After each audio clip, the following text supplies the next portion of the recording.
It's Brian again, and we are back with another blind flight for you all. So after the Russell's 13 video, there were several things that people were saying they'd like for me to try in comparison to the Russell's 13. Some of the well-aged Four Roses, maybe the William Heaven Hill 13, and a couple other things. Now, I don't have those out here, and I can still do videos like that. But someone, well, a friend of mine in Lexington, did recently give me a sample of a gift shop Russell's Reserve release. It was a Warehouse F Floor 6, 11.5-year reserve. And I had several people who got this bottle when we're talking about how good it was. And one of the criticisms that I feel like I've heard about the Russell's 13, aside from folks just not maybe agreeing with the profile, was that they didn't think it had all that much to offer that a really good Russell's pick doesn't have. Now, I'm not incredibly exposed to all the Russells out there to know either all the profiles they have or ones that are incredibly good honey barrels. But I do have a couple of other Russells that I figured if I was going to side by side those two in a blind, maybe I should add a few others. So I brought out Final Pour. It's out of a Lexington group from 2018. It is Rickhouse D Floor 4, a bottle I very much enjoy. And another one that I picked up last year, again from another Lexington area group. This is Raisins at Play. This is a Warehouse E Floor 4. And I figured I would line all of these up in a blind and taste through them. And what I hoped is that we would either see if there are flavor similarities that go throughout all of them, or if they're ones that stand out close to the Russell's 13. And my hope is that you're able to see that or hear that and maybe understand where some of these Russell's picks stand compared to the Russell's 13, and if they are as similar or could be as similar as some folks say. So let's go ahead and jump in. I've already got these poured out, and we're going to go down the line from A to D, and then we'll reveal. Okay, so A starts, and it has a lot of the leather, a lot of the tobacco, a lot of the oak, touch medicinal, a little bit of cherry. It's got some dark fruits like plum or raisin, a little bit in there. It's kind of candied. A little bit of rye bread as well. Really nice start to the nosing. Let's go to B.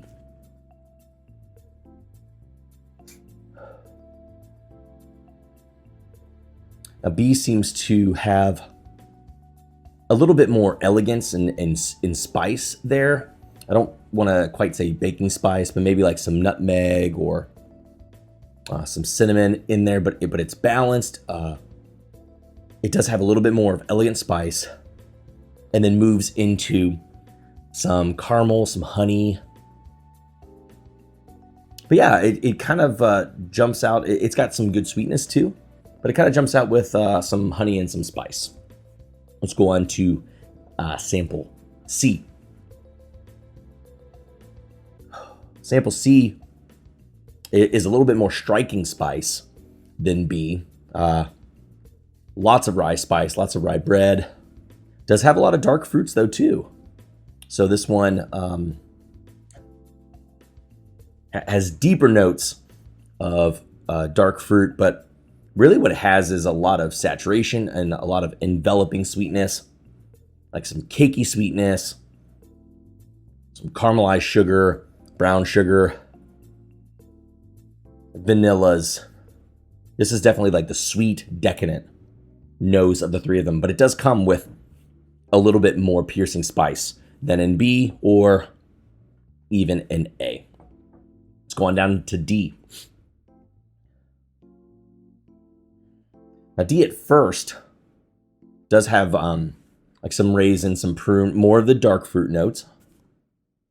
It seems a touch grainy. Let me sit on this for 1 second.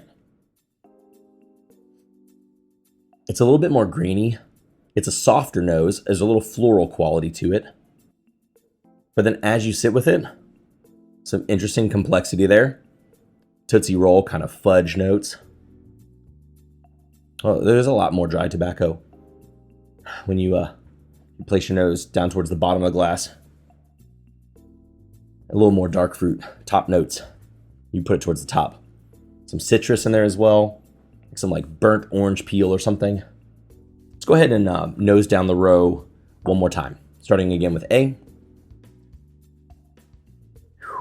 Yeah, A envelops the senses. It's wide and it is deep and it's complex. There are a lot of layers to pull apart, but it has a lot of it's darker toned. It has like some lemon, oil, and then it moves into some chocolate, some clove, anise a little bit, or like birch beer or something. Lots of leather, lots of oak, some dark caramel sweetness. Yeah, there's a lot going on with that glass. Go back to B. Whew. B is lively. It does have some oak and leather in there a little bit too, a touch. But it is a little bit more lively, so you have a little bit more brighter of a nose. That pops with some spice and some honey. All right. Let's go to C again. Yeah, C is a cakey, a little touch of banana on there maybe as well, but definitely has some yeasty notes to it, kind of bready, kind of banana-y, and then confectioner sugars, caramel, vanilla, brown sugar, just really chewy, gooey, sweet profile. Let's continue one more time to D. Yep, D has just a touch more youth, a little bit more herbal, a little bit more grassy. But then under that does seem to carry a little bit more oak notice too. Carry some chocolate. And fruits again. All right, I'm giving the nose to A, but C has a lot going on to it as well. Let's go through on the palate.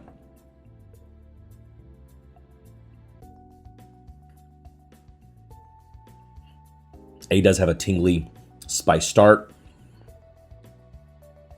Starts to soak in on the palate. It is a little bit medicinal, then continues into layers of oak, of leather, like I mentioned, Tootsie Roll. It's a touch floral. It's got this birch beer, kind of effervescent, slightly soda-like quality to it. Man, the oak just kind of continues to sit on the tongue and on the palate. But there's a lot of layers to pull apart in this glass as well. Really deep, really dense, really interesting. Let's move to B. Sip of water here first. Now, while B does have, like I mentioned on the nose, it does have a little bit more spice to it. And while I feel like it does have some dark, maybe toasted sugar citrus on the palate, there's a little bit of oak there, but mainly like some chocolate notes. And then it has some good honey sweetness and some good spice to it. So really solid pour. It just doesn't really have the layers that A does. Let's go ahead and move to C. C does have a lot of heat, a lot of heated spice on the front of the palate, but does have a lot of dense sweetness as well with honeys, vanillas, caramels. It does have a little bit of youthfulness in the palate, but if you're looking for something that hits both sides of things, so a lot of spice, but also complementing a lot of sweetness, that's what C's bringing. Let's go ahead and move to D.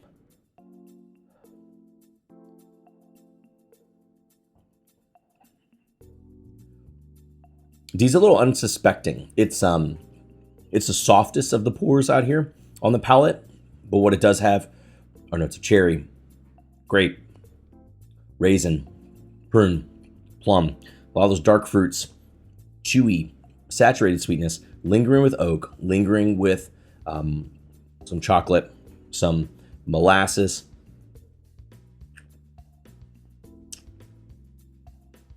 A little like pop of orange citrus as well. And then again, like more oak, leather, barrel char. It almost tastes like a slightly softer version of what we're tasting at A. Let's go ahead and kind of do a final pass through on these and kind of sum up.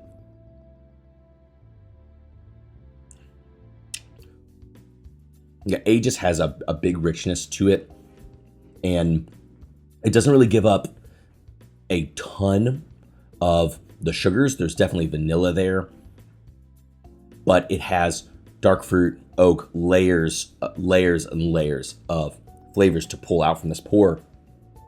So it's not really winning on the youth or corn or sugary side. While it does have sweetness, it packs a lot of other things as well. B.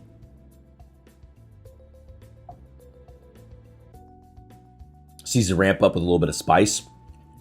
Does have a touch of leather and oak in there as well, but mainly nice honey profile and some spice. So it's generally what I tend to find in a lot of Russells that I enjoy. It has a lot of good sweetness and a nice little spice too, but not overly spiced, especially when you find one that instead of having grain, you run into some oak and some leather as well. Final thoughts on C.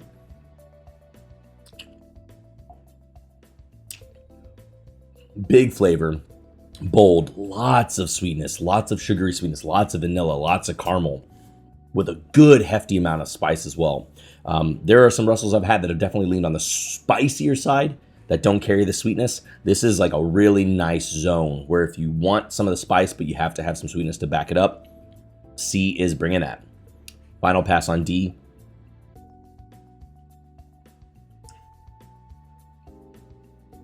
Man, D is continuing to bring both layers, complexity, and balance to the sip. And that is something that I really enjoy. It's not as full as A. And again, one of these is cask strength while the other are 110. So they're going to be relatively close in proof. But still, yeah, it's really similar to A. It's just toned down a little bit. In terms of palate preference, I would probably say that A has more of what I'm looking for, followed by D, even though it's a little softer in terms of its presentation. And while the nose was a slight bit grainy, it seems on the palate to carry a lot more things that remind me of A. We then move into C. C is the one that has the big sweetness and the big spice as well. And then glass B would end up being in fourth place for us. Let's go ahead and reveal what they are. All right, so glass A is actually going to be the Russell's 13 year. It may come as no surprise to you all, but again, that is what is in glass A, and it just keeps bringing a ton of flavors. Every time I visit this pour, I think there's definitely times I've tried it where I thought it was sweeter in comparing to some of the other Russells. It doesn't have as much sweetness. So if that's something that you do like in a pour and like in a Russells, keep that in mind. A lot of dark fruit, a lot of darker tone notes, a lot of sophistication and layers, but not necessarily huge on the sweetness as compared to some other Russells. Second place would be, let's see what B is. That is Raisins at Play, this Warehouse E Floor 4 pick.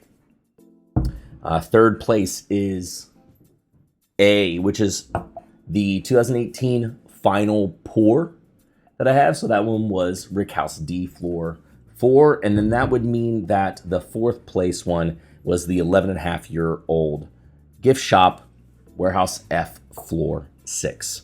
Guys, I hope this was informational to you all, or possibly helpful for you all as you see some flavor navigation with Russells and how they might be similar and how they can vary, not only pick to pick, but also, again, as we throw Russell's 13 in the mix.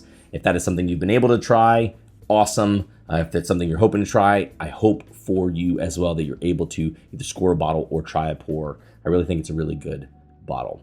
If there are other things you guys want me to try, if there are other samples you want me to try, feel free to leave me a comment, shoot me a line. I'd love to try some samples. I'd love to do other blinds for you all, or put some samples you all send along with some of the things that I might have. So feel free to subscribe, hit that thumbs up button if you're liking the content, and let me know. And I'd love to continue to do videos with you all week after week. If you want more content like this, you can subscribe to the Entry Proof Podcast. That's a podcast that I do with Drew P. Whiskey, and he's also here on YouTube. You can catch us at entryproofpodcast.com or over on his channel generally on Thursday nights. We're live talking all types of things whiskey, maybe have some guests. If you feel like supporting the show, you can support us at patreon.com/entryproofpodcast. That's a way that we can continue to give content to you guys and bring some barrel picks to you guys. Yes, that's right. We just had another barrel pick this past weekend. We were up in Columbus at Middle West Spirits, picking a delicious barrel that I can't wait to get information out to you all in Neat Nation and here on the Patreon very soon. All right, guys, thanks for hanging with me. Until next time, we'll see you all later.